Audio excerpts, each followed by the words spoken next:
Os podres de pobre. Pobre. Agora Nó, sim. cada um num tempo.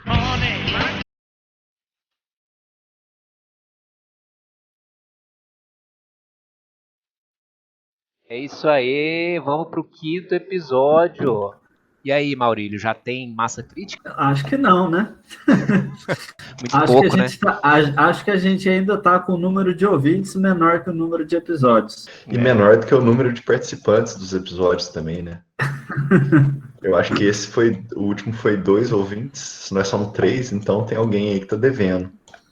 É igual quando tem eleição para vereador, que o cara tem 3 parentes e recebe um voto, né? Só dele. Isso aí deve ser bem decepcionante. É. Nem os próprios participantes estão ouvindo o podcast, cara. Sei Não, lá. mas a gente ainda não fez uma divulgação adequada, né? Eu queria fazer um disclaimer aqui, que o Maurílio me deu pito depois, porque eu fiz o último episódio tomando caipirinha. E eu queria dizer que hoje eu tô tomando só cerveja. Eu não dei pito, não. Quem deu pito foi o Bola. Ah, foi? Eu achei que você que tinha Foi. dado pito. Não, eu tava tomando margarita. É verdade. Fui eu que dei o pito, porque eu sou o único, aparentemente, que faz esse podcast sóbrio, né? Então, Hoje eu tô tomando uma cerveja bem leve, então.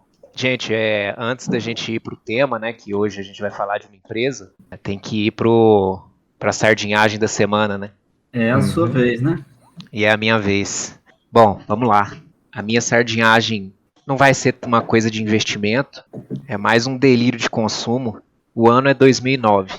Aliás, reparem como esse ano é fatídico, né? Eu acho que deve ser por causa da idade mesmo, né? A gente tava meio que na idade de fazer merda, né? Então eu tinha acabado de me formar, né? Tava trabalhando e começando, né, a vida profissional.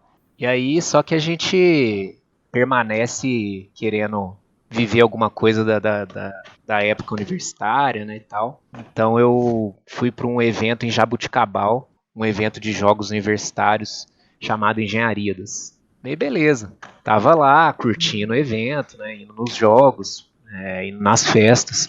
E passei na frente de uma concessionária com uma faixa lá de uma propaganda de consórcio. E assim, eu tava começando a trabalhar, uma das primeiras coisas que a gente pensa é em comprar um carro, né? Então, eu já estava com essa ideia na cabeça de que eu queria já comprar uma coisa para mim, né? Só que eu já tinha para mim que eu não queria me endividar, não queria financiar, mas ainda era pobre demais para comprar carro à vista, né? Para fazer uma poupança e tal, ia demorar.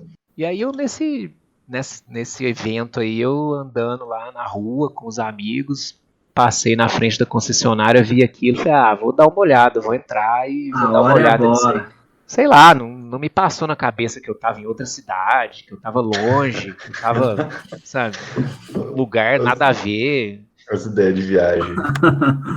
Aí eu entrei, sentei, comecei a conversar lá e pergunta se eu não saí com o consórcio contratado da concessionária. Em outra cidade. E Jabuticabal, cara. Pergunta quem que eu tenho de família ou amigo nessa cidade. Longe de tudo, né? Aí, mas assim, né? Foi mais ou menos igual o seu podre aí, né, Ney? Que você foi aí da Bahia, né? Nossa, Logo que você saiu, totalmente sem noção. eu cheguei em São Carlos, cara. Foi meio como se eu tivesse saído de um sonho, assim. Pô, o que eu fiz, cara? O que eu arrumei? O que é isso? Eu olhando aquele trem, assim, aquela pólice, né? Nem sei como é que chama o documento que você tira quando. Aquele regulamento, que é isso, cara? O que eu arrumei? Aí fui falar com meus pais, né? Que é moleque novo, tem que falar com os pais, né? Será que eu fiz a coisa certa, né? E lógico que não, né? Aí ainda recebi um belo do esporro dos meus pais. O que você foi fazer? Que coisa meio esquisita, né? E aí acho que deu umas 2 semanas que eu tinha feito o consórcio, eu liguei lá e cancelei. E perdeu quanto de dinheiro nisso aí? Não foi muito, cara. Acho que eu devo ter perdido uns R$ 300, que o que eu tinha pago me devolveram com alguma correção, assim. Só um custozinho ali, algum né? desconto ali e tal, sabe? Mas acho que já foi suficiente pros caras, né? Tipo, já tiramos dinheiro do trouxa. Mas você teve que ir até a cidade ou não? Não, cancelar. fiz por telefone, que o consórcio, apesar de ter sido feito lá na concessionária local, é um consórcio nacional, né? Então eu liguei numa central, os caras me atenderam e tal, e eu expliquei. Imagina eu explicando a situação, né? Pelo menos isso. Então, assim, Pelo menos assim, ó, cancelou de boa, né? eu tinha ido pra uma festa beber e não sabia o que eu tava fazendo. Acordei no outro dia com. Com o carro comprado. Agora, esse é um detalhe importante. Quando você fez o consórcio, você estava sóbrio ou estava bêbado? Cara, assim, era um evento de vários dias, né? Então posso dizer que eu tava. Inebriado. Era de dia, né? Não Eu estava no tinha. modo normal, né? Não tava, cara. Não tava. Eu tava com aquela ideia fixa na cabeça que eu queria um carro e eu passei na frente do cartaz lá É e. hoje. Hoje eu se consagro, né? Tipo isso, cara. Então, assim, não é um podre de investimento, não é uma sardinhagem, mas foi meio que um delírio de consumo aí que É vale a pena a sardinhagem. gente. Poder de consumo é sardinhagem. Pode ser considerado. Vale a pena a gente falar aí, porque o pobre adora fazer umas loucuras de consumo de vez em quando. E aí ajuda a ficar cada vez mais pobre. Pegar aquela prestação, pagar aqueles juros que não precisa, né? Isso tudo entra no rol da sardinhagem. Boa. E aí, histórico? Agora nós vamos falar sobre Hypera Pharma. É isso aí, a empresa de hoje é a Hypera Pharma. A primeira que divulgou o balanço, né, do primeiro trimestre de 2021, nós pegamos ela por isso. Demos uma estudada antes aí para ver se a gente organiza alguma coisa aqui dessa bagunça, né? E a ideia é como é que é, falar primeiro o histórico da empresa, né? Histórico, Isso. case, operacional. Se você é corintiano, provavelmente você sabe quem é a Hypera Pharma. Porque a Arena Corinthians agora é a Neoquímica Arena, né? E a Neoquímica é uma marca da Hypera Pharma. E tem na camisa do Corinthians também, né? Neoquímica. Então. Agora é Vitaminas Neoquímica, a partir desse trimestre. Mas, na verdade, a fama da Hypera Pharma é mais antiga, né? O dono, o fundador da Hypera, ele ficou bastante famoso com a marca de temperos Arisco, que provavelmente todo mundo já ouviu falar. Fundada pelo pai, né, junto com ele. E a partir da Arisco, eles fizeram várias aquisições e a empresa virou o que era chamado de hipermarcas. Então, eles tinham diversas marcas de varejo. A Solan foi uma das marcas de cosméticos, e começaram a entrar também em fármacos, como Doril, e ao longo do tempo, a empresa acabou percebendo que o negócio de fármacos era mais interessante que os outros setores, e decidiu se concentrar em produtos para farmácia. E aí ela deixou de ser hipermarcas, ela fez um desinvestimento nessas outras áreas, vendeu as operações e se concentrou em farmácia e virou a Hypera Pharma. O que eu vi é que em 2008 a empresa era uma verdadeira bagunça, porque as marcas, cada uma era de uma coisa e nenhuma tinha sinergia entre si. Então não fazia sentido nenhum a empresa do jeito que ela era. Era só um conglomerado, né? Um conglomerado de marcas fortes. Mas sem sinergia, né? Então fica difícil para uma direção guiar para que lado que a empresa vai, né? Você fica comprando e desenvolvendo marca, mas de setores completamente diferentes, que não tem nada a ver com o outro. Eu acho que o último, então, assim, ali por 2011 ela começou a desinvestir, né? Em 2015 ela vendeu a Jontex e a Ola, que são marcas que estiveram na cabeça de muitos brasileiros por muitos tempos, né? E é isso aí. Eu acho que foi o último desinvestimento grande deles. Então vamos falar sobre o case da empresa? Pode apresentar aí.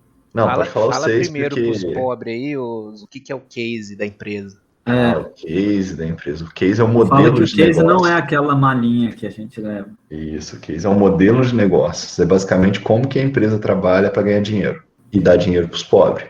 É isso. Apesar dela ficar só em remédio, o case ainda é muito, muito complexo, porque ela tem muitas marcas. Mas, basicamente, ela continua trabalhando com aquisições e desenvolvimento dessas marcas adquiridas. Ela pega uma marca famosa, compra ela, e depois ela vai reinventando essa marca, fazendo propaganda em cima dela, criando produtos novos derivados desse produto original, e com isso ela vai desenvolvendo. Ela tem uns drivers de crescimento, mas o que eu achei mais importante foi que medicamento, ele é muito consumido por população mais idosa, né? A empresa tem um indicador que pessoas acima de 60 anos consomem 4 vezes mais medicamentos do que pessoas abaixo de 60 anos. E eu dei uma olhada no site da IBGE, a população brasileira, ela tenderá a aumentar até 2050. E esse aumento da população vem principalmente do envelhecimento, porque cada vez mais as pessoas morrem mais tarde e cada vez nasce menos gente. Então a população brasileira vai tender a ser cada vez mais velha e naturalmente consumir mais remédio, né? O Brasil tem um mercado consumidor de remédio gigante, 46% da América Latina, do consumo de remédio na América Latina está aqui no Brasil. Dentro do ramo de remédio, você tem 3 tipos. Você tem prescrições, genéricos e OTC, que é over the counter. Quando você entra na farmácia, OTC é tudo aquilo que você pega sem ter que ir no balcão. Prescrição é o que, quando você vai no médico, ele fala assim, ó, você compra esse remédio aqui, ó, você está com dor de cabeça, ele fala assim, ó, você toma tal marca. Isso é uma prescrição. E o genérico é o remédio que você chega lá e pergunta, tem genérico, né? Para comprar mais barato. A empresa é muito boa em OTC, ela tem boa parte dos genéricos no Brasil, e os de prescrição dela são razoavelmente bons, porque ela compra marcas fortes de prescrição, né? Mas ela é líder mesmo em OTC. A empresa faz muitos gastos com marketing, Corintianos que eu digo. os corintianos que os digam, e pesquisa e desenvolvimento. Então, esses 2 gastos são rotineiros e importantes no case da empresa, né? O marketing, porque ela trabalha com marcas, e a pesquisa e desenvolvimento, porque ela constantemente desenvolve essas marcas para manter ela na cabeça do consumidor. Com relação ao marketing, antigamente, ele era muito focado em televisão, que vocês veem, né? Futebol, que é um negócio de brasileiro, então eles têm o patrocínio do Corinthians, mas tinha muita propaganda na televisão. Mas eles fizeram uma pesquisa e o brasileiro usa muito mais mídias digitais do que outras populações do mundo. Pra vocês terem ideia, a gente usa mais celular e computador do que americano. Então, a empresa vem, aos poucos, direcionando o marketing dela para mídias digitais. Ela está comprando site, tem um site que ela comprou recentemente que chama Consulta Remédios, que eu acho que se você pesquisa um medicamento, você meio que é direcionado para esse site e lá eles já te indicam os medicamentos dela para você comprar, entendeu? Consulta direcionada. É mais ou menos isso. E continua um pouco de marketing de televisão, né? Mas o investimento deles vai ser cada vez mais na internet hoje. Com relação à pesquisa e desenvolvimento, Só um breve e- comentário, esse movimento de ir para a internet, né, para as mídias digitais e tal, é um movimento que está sendo feito massivamente, né? Para quem é do mundo nerd aí, uma notícia que saiu foi a aquisição do Jovem Nerd pelo Magazine Luiza, né, que também é um posicionamento em produção de conteúdo e aproveitar, né, conhecer melhor o consumidor da área específica, né? Geralmente, essas empresas também têm um cadastro, tem um banco de dados interessante que serve para o marketing ficar mais assertivo. Então sim, tem muitas vantagens nesse tipo de aquisição. e faz aquele marketing meio escondido ali, né? Que fala sobre o tema sem falar diretamente, né? Subliminar. É subliminar, aquele artigo comprado, né? Que você lê e quando você vê assim, você fala assim, nossa, isso aqui tá parecendo uma propaganda, e é mesmo. Embora você entrar no site Consulta Remédios e ser direcionado diretamente para o remédio do dono do site, não é nada subliminar, né? Eu não sei se esse site ele tem outros donos, entendeu?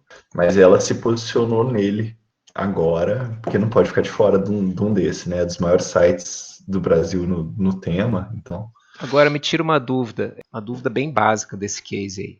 Ela tem marcas de remédio, eu até estava dando uma olhada, o Benegrip é dela, né?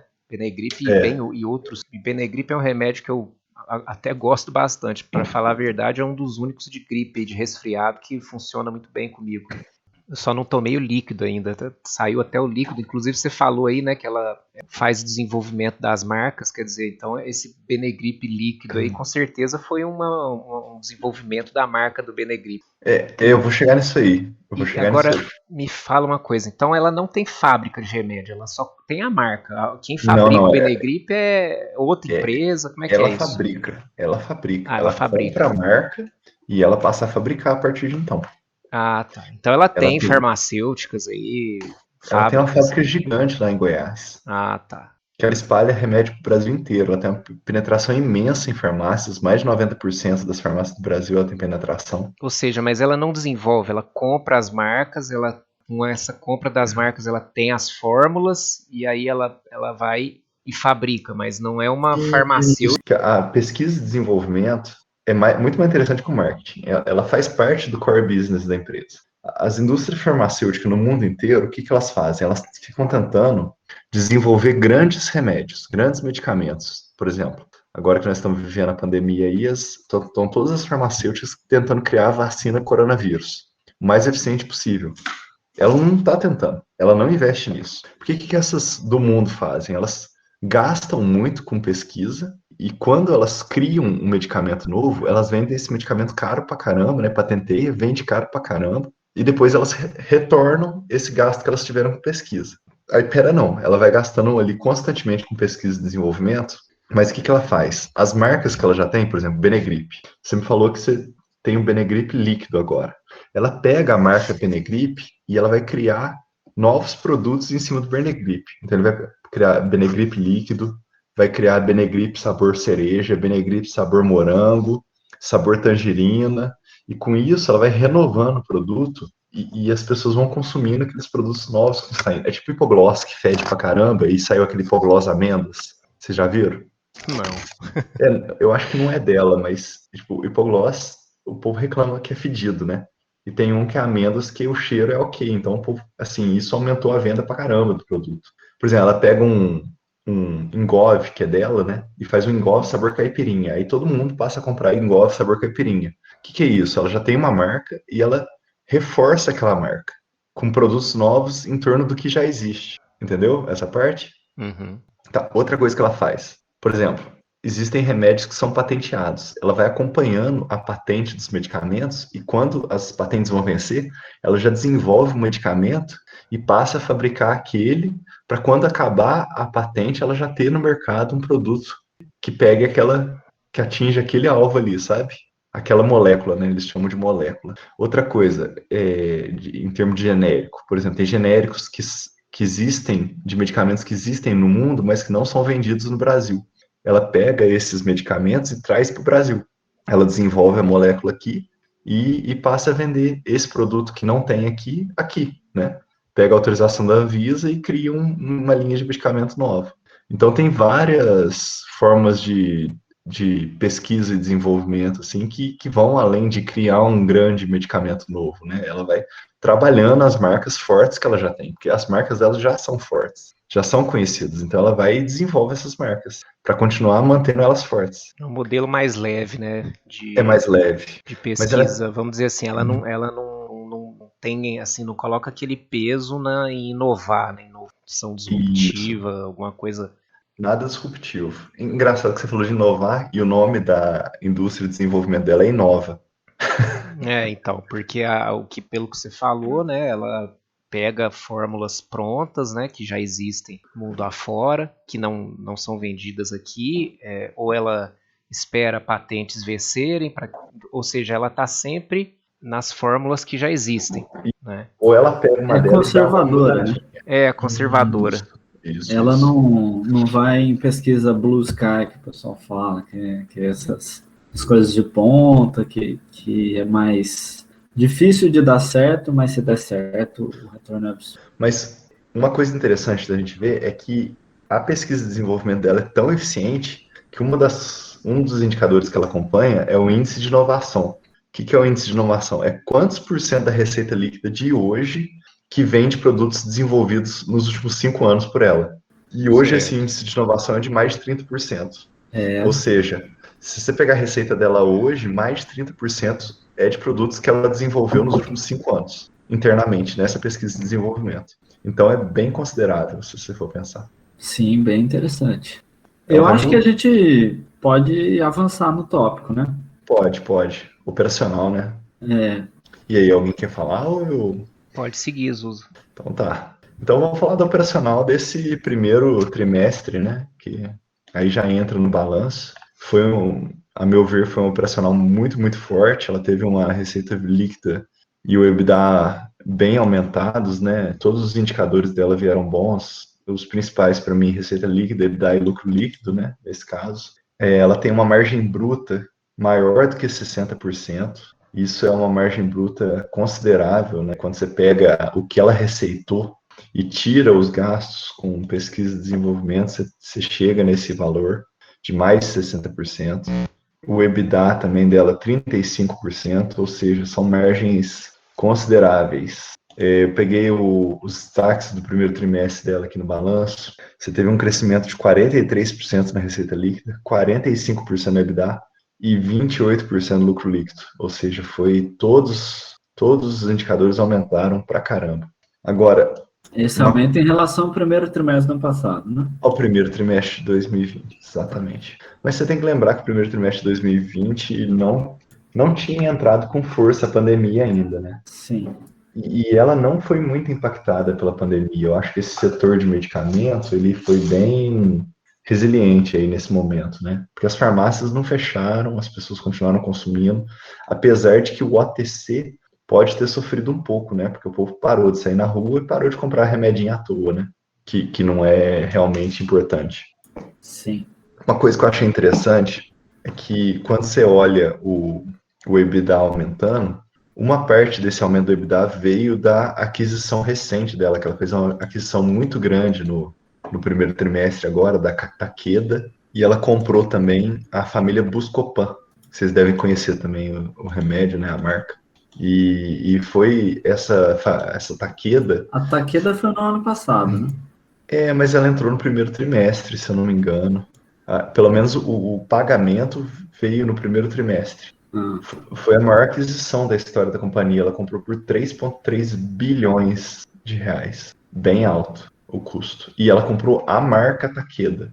Ela não comprou a empresa Takeda. Então ela tem direito agora a fazer os medicamentos da Takeda, que ela fazia no Brasil. É isso. Sim. E interessante que esse aumento no EBITDA dela, boa parte veio da aquisição. Para você ver o que é o EBITDA recorrente da empresa, você tem que olhar o sell-out. O sell-out é o seguinte, a empresa trabalha com sell-in e sell-out. Sell-in é o quê? É o que ela vende para os clientes dela. Os clientes da Hypera são quem? As farmácias. Então, isso é o sell-in. O sell-out é o que as farmácias vendem para o consumidor.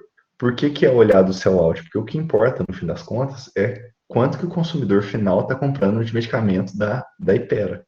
Porque tem momentos que tem um descasamento entre sell-in e sell-out. Pode ser que ela venda mais medicamento para as farmácias e elas ficam em estoque maior. Pode ser que ela venda menos, mas a farmácia está vendendo bem para o consumidor. Então, o melhor indicador para olhar o crescimento orgânico da empresa é o sell-out. E ele foi nesse trimestre de 11,5%. Então, esse aumento de 45% no EBITDA é o seguinte: 16% veio de crescimento orgânico e o restante de aquisição. Eu tô pensando aqui que você falou 11,5% sell-out, mas 11,5% do quê?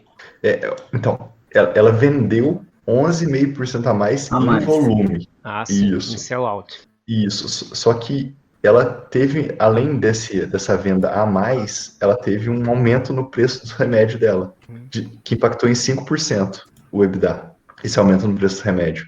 Então, quando você olha o EBITDA, esse aumento de 46%, 16% é orgânico e 30% é de aquisição, é da aquisição que ela fez no ano passado, das aquisições. Mas um crescimento de 16% orgânico não é nada desprezível, né? É bem acima da inflação. Além disso, ela declarou JSCP. Aí eu já estou entrando no financeiro, né? Não é operacional mais. Deixa eu ver o mais que eu poderia falar do operacional. Legal. Lembrei aqui. Os gastos com marketing e P&D, eles tiveram um aumento nominal. Mas quando você olha o aumento desses dois indicadores, relativamente, eles aumentaram menos do que o lucro e a receita e o EBITDA aumentaram. Para mim, o que isso demonstra? O ganho de escalabilidade da empresa, a capacidade que ela tem de tipo, pegar novas marcas e gastando um pouquinho a mais, ganhar mais dinheiro. Porque ela já tem a empresa que fabrica o remédio. A única coisa que ela está fazendo é pegar uma fórmula nova e desenvolvendo um produto novo. Ela já tem a redistribuição dela, ela já tem os representantes comerciais, ela já tem tudo. Ela ganhou escala. Cada marca que ela compra nova e vende mais aqueles produtos, ela está ganhando escala. Ela gasta o mesmo tanto para ganhar mais dinheiro. Basicamente isso. Gasta um pouquinho a mais para ganhar muito mais dinheiro. Sim. Né? Eu acho que isso é uma grande qualidade. O guidance que ela deu no começo de 2020, ela cumpriu. Isso é um ponto positivo para a empresa, né? Mostra que os guidances delas são reais, né? Assim, são guidance razoáveis, que não é aquela missão impossível que a diretoria não vai conseguir cumprir, né? Para mim, mostra uma boa governança, mostra uma perspectiva real, mostra um conhecimento de mercado, né? E ela emitiu guidance para 2021. No guidance dela, ela vai ter uma receita líquida de aproximadamente 6 bilhões, um EBITDA de aproximadamente 2 bi e lucro líquido de 1,5 bi. E isso é o que comparado com A 20? projeção É muito mais do que 20, quer ver?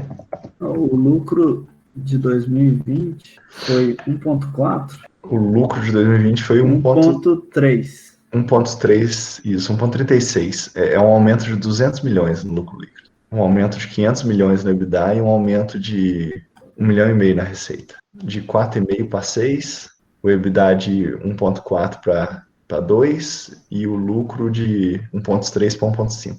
É o que se espera com um investimento desse na Takeda, realmente, né? Foi um investimento muito grande, né? E aí eu já acho que cabe mudar para o financeiro, porque ela se endividou, né, para fazer essa aquisição.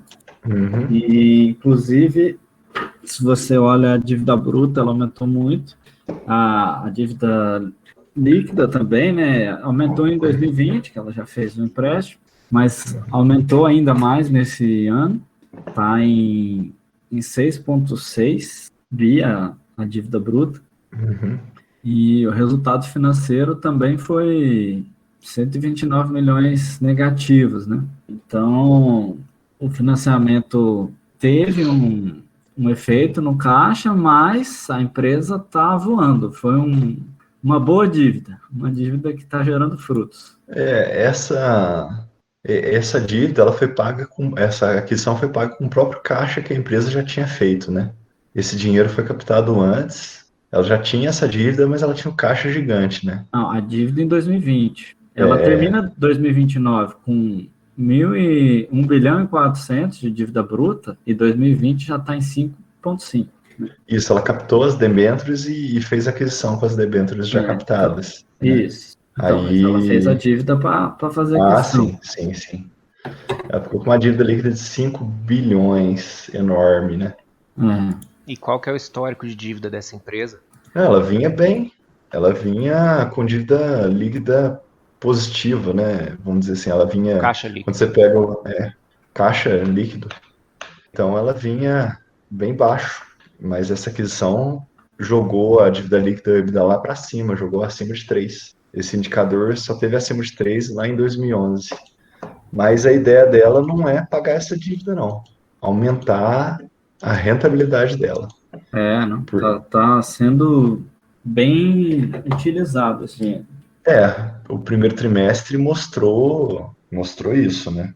A Takeda já começou a aparecer no balanço, né? Buscopan e a Takeda, mas ela vai ter que ralar nos próximos trimestres aí, porque quando você olha o guidance, né, e o que ela fez até agora, ela vai ter que fazer muito mais nos próximos. Mas a sinergia começou no segundo mês, né? Foi em fevereiro, janeiro não teve, então esse trimestre aí foi um pouquinho pior do que pode ser. Eu acho que os próximos vão vir muito melhores do que esse. E esse já veio muito bom. Interessante.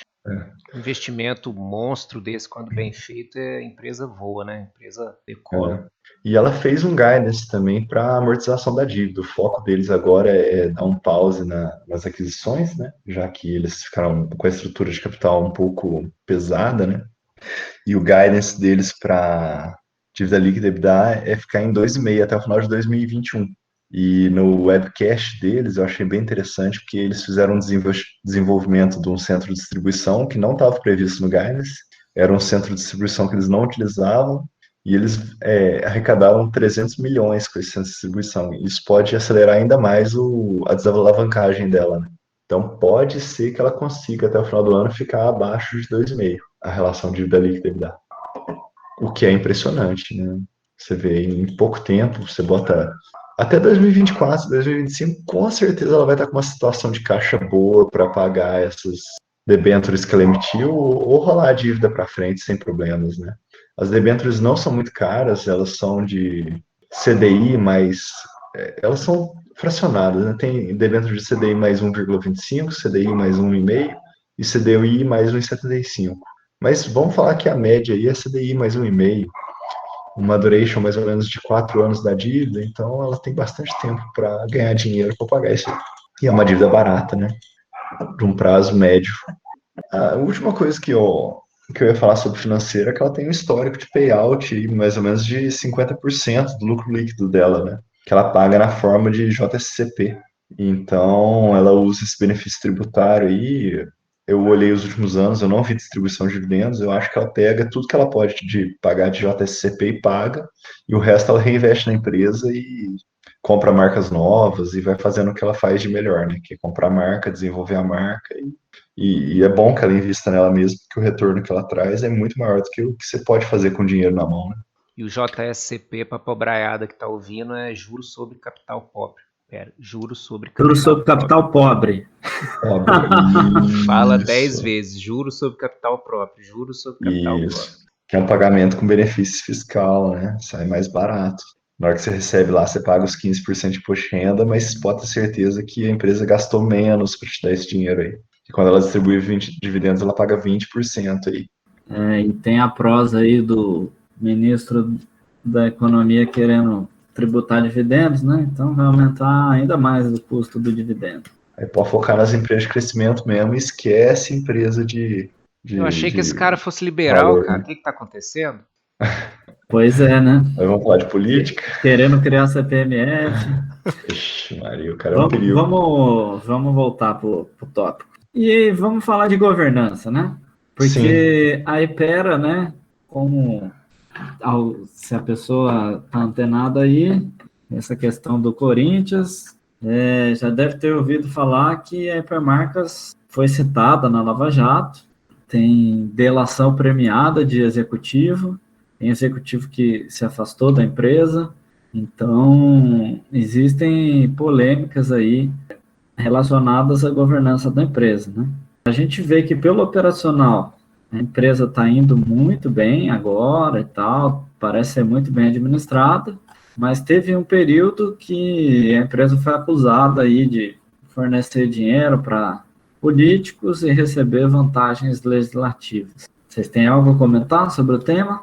E provavelmente isso aí foi na época da Lava Jato. E se a gente for acompanhar a cotação aí, o histórico nesses anos aí, deve ter sido bem condizente aí com o período de queda, né? bem judiada, né?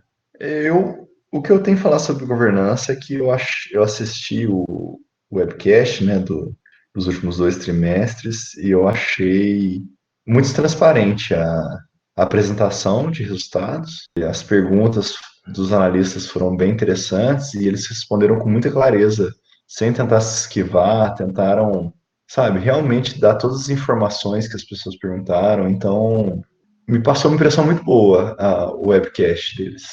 Eu não sei se essa questão de lava-jato, assim, de delação premiada, essa diretoria que pode ter se envolvido ou não nesses problemas aí, se eles estão interferindo no case da empresa, sabe? Me parece que não, me parece que eles colocaram o pessoal de lado, óbvio que eles são acionistas gigantes, acionistas controladores, mas me pareceu uma diretoria bem profissional, bem focada em trabalhar mesmo e fazer um bom trabalho, sabe? E ser transparente com o acionista. A minha ressalva com governança é justamente essa, que eu até comentei no episódio passado.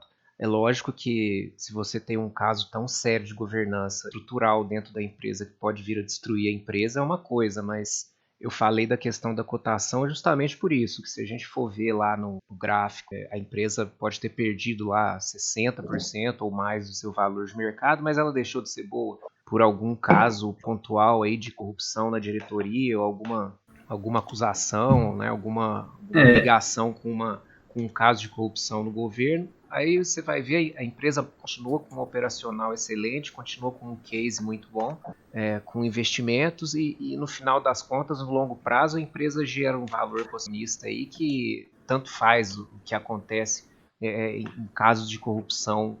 E assim, a gente tem vários exemplos. A gente está falando de Hypera, não vamos fugir do tópico aqui, mas a gente teve notícias aí até de M. Dias com alguma relação aí com alguma coisa da Lava Jato.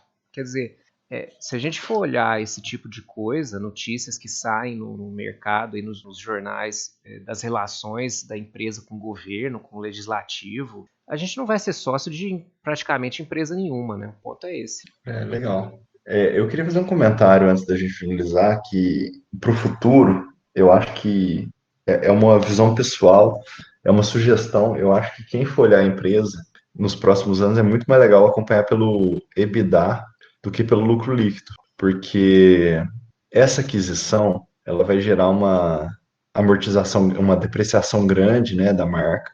O que acontece? Quando a empresa compra a marca nova, ela paga um valor a mais para essa marca e ela depois vai depreciando no balanço. Essa depreciação, ela não tem efeito caixa, ou seja, o dinheiro não sai da empresa, ela tem um efeito meramente contábil ali. E essa depreciação impacta o lucro líquido. Então, não só ela vai sofrer depreciação, como ela vai sofrer o resultado financeiro, né, que era positivo e passou a ser negativo. Então, enquanto ela for pagando esses juros e ela for depreciando, o lucro líquido vai ser muito impactado. Mas isso você consegue ver pelo EBITDA, que o EBITDA não sofre essa distorção, né, do resultado financeiro e da depreciação e amortização. Então, eu acho que ele vai ser um indicador bem melhor para acompanhar a empresa do que o lucro líquido. Mas isso é uma opinião pessoal, viu, gente? Isso aí é um achismo meu.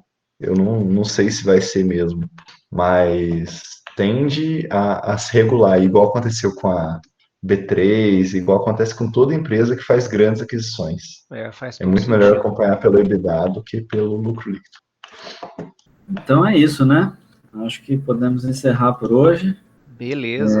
Fizemos uma análise aí da Hipermarcas, muito mais os USA do que eu e o Bola.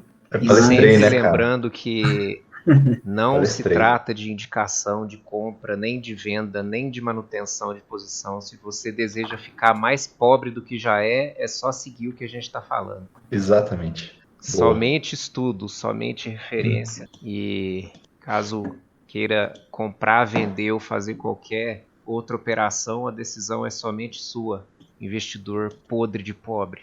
Tá ótimo. Valeu, galera. Boa noite. Falou. E até a próxima. Valeu, seus podres.